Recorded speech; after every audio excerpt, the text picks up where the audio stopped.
السلام علیکم friends, welcome to Sharp T وی۔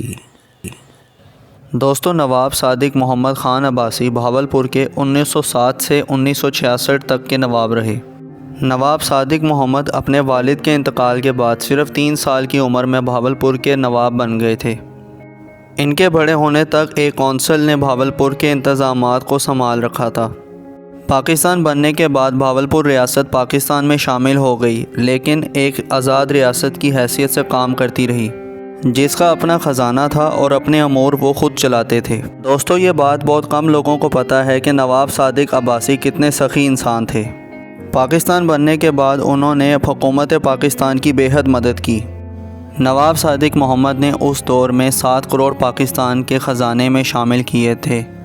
اس وقت یہ بہت بڑی رقم ہوا کرتی تھی۔ اس کے علاوہ تمام حکومتی آفس کی 1 مہینے کی سیلری بھی ایک دفعہ بہاولپور اسٹیٹ کے خزانے سے لی گئی تھی۔ انہوں نے اپنی ذاتی زمینیں بھی یونیورسٹی آف پنجاب اور کنگ ایڈورڈ میڈیکل کالج کو تحفے میں دے دی تھیں۔ نواب صادق قائد اعظم کے بہت قریبی دوست بھی تھے۔ 1955 میں بہاولپور پاکستان کا مکمل حصہ بن گیا، لیکن نواب صادق کو وہی پروٹوکول ملتا تھا۔ ایک دفعہ نواب صادق برطانیہ میں موجود تھے۔ یہ لندن میں موجود بانڈ اسٹریٹ پر عام کپڑے پہن کر گھوم رہے تھے۔ ان دنوں رولز رویس دنیا کی سب سے قیمتی گاڑیاں سمجھی جاتی تھیں۔ نواب صادق وہاں پر موجود رولز رویس کے شو روم میں چلے گئے اور رولز رویس کے ڈیزائن اور قیمت کے بارے میں پوچھنے لگے، لیکن نواب صاحب کے عام کپڑے دیکھ کر وہاں پر موجود سیلز مین نے نواب صاحب کی بے عزتی کر دی۔ ان کو لگا نواب صادق بہت سے لوگوں کی طرح ان کا ٹائم ویسٹ کر رہے ہیں۔ اس کو نہیں پتہ تھا کہ اس کے سامنے نواب آف بہاولپور کھڑے ہیں۔ نواب صادق نے اس وقت تو کچھ نہیں کہا اور لندن میں موجود اپنے گھر واپس آ گئے۔ وہاں انہوں نے اپنے سٹاف کو کہا کہ رولز رویس کے شو روم میں کال ملائیں اور ان کو کہیں کہ نواب آف بہاولپور ان کی گاڑیاں خریدنا چاہتے ہیں۔ رولز رویس کی انتظامیہ نے جب یہ سنا تو نواب صادق کے لیے ایک باقاعدہ کارپٹ بھی بچھایا گیا اور ان کو ویلکم کرنے کے لیے سارے انتظامات کیے گئے۔ نواب صادق ایک رائل سٹائل میں رولز رویس کے شو روم پہنچے۔ انہوں نے رائل کپڑے پہنے ہوئے تھے اور ان کے ساتھ ان کی سٹاف کی ایک فوج موجود تھی۔ شو روم میں اس وقت 6 رولز رویس کی گاڑیاں موجود تھیں۔ نواب صادق نے وہ 6 کی 6 گاڑیاں خرید لیں اور ان کو پاکستان امپورٹ کرانے کا آرڈر دے دیا۔ نواب صادق کے پاکستان آنے کے کچھ عرصے بعد نواب صادق کو 6 کی 6 گاڑیاں ڈیلیور کر دی گئیں، لیکن نواب صادق نے جو کیا وہ کسی نے سوچا تک نہ ہوگا۔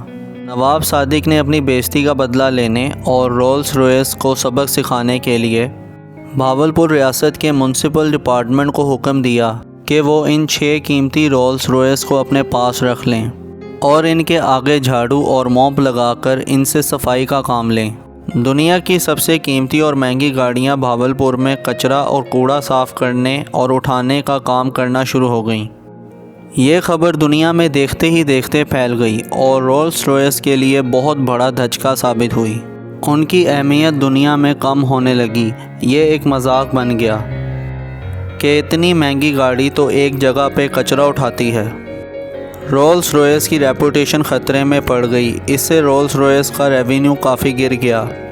رولز رویس نے سارے معاملے کی تحقیقات کروائی اور انہوں نے ٹیلی گرام کے ذریعے نواب آف بہاولپور سے آفیشلی معافی مانگی اور ان سے ریکویسٹ کی کہ وہ رولز رویس سے یہ کام لینا چھوڑ دیں۔ نواب صاحب نے یہ سب رولز رویس کو سبق سکھانے کے لیے کیا تھا اور ان کو احساس کروانے کے لیے کیا تھا۔ نواب صاحب کو پتہ چل گیا تھا کہ اب ان کا مقصد پورا ہو چکا ہے اور انہوں نے حکم دیا کہ رولز رویس سے کچرا اٹھانا بند کر دیا جائے۔ دوستو، آپ لوگ مجھ سے انسٹاگرام پہ بھی کنیکٹ کر سکتے ہیں، اس کا لنک نیچے ڈسکرپشن میں موجود ہے۔ ویڈیو پسند آئی ہو تو لائک ضرور کر دیں۔ ایسی انٹرسٹنگ ویڈیو دیکھنے کے لیے اس چینل کو سبسکرائب کر لیں اور بیل آئیکن پہ بھی ہٹ کر دیں تاکہ ویڈیوز کے نوٹیفیکیشنز آپ کو ملتے رہیں۔ اپنا بہت زیادہ خیال رکھیں۔ اللہ حافظ۔